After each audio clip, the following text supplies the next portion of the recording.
अगर आपने हमारा चैनल सब्सक्राइब नहीं किया तो सब्सक्राइब कर दीजिए और इस बेल आइकन को भी दबा दीजिए हमारी वीडियो सबसे पहले देखने के लिए।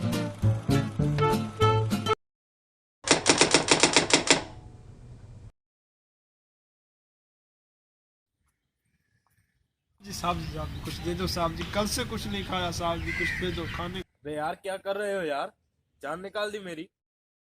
भाई बात सुनो, सच में गरीब हो या ऐसे ही बेवकूफ बना रहे हो? साहब जी यकीन करो साहब जी, बहुत गरीब आदमी हूँ साहब जी, कल से कुछ नहीं खाया। अच्छा ठीक है, ये लो कुछ खरीद के खा ले। शुक्रिया साहब जी, अल्लाह आपका भला करे, अल्लाह आपका भला करे। यार शक्ल से तो गरीब नहीं लग रहा, देखना पड़ेगा।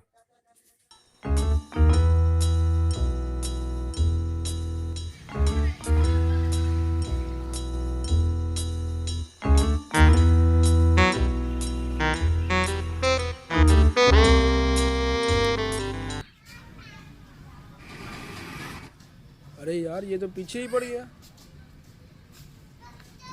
ठीक है बच्चू। भैया एक बिस्किट का पैकेट देना, बीच वाला।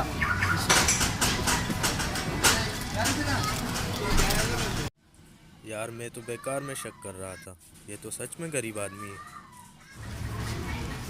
अब चला गया।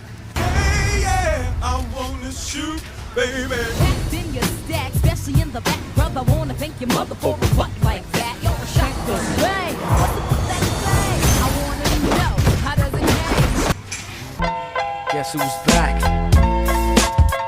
Still doing that shit, Andre? Oh, for sure. Yeah. Check me out. It's still Dre Day, AK. Though I've grown a lot, can't keep it home a lot. Cause when I frequent the spots that I'm known to rock, you hear the bass from the truck when I'm on the block. Ladies, they pay.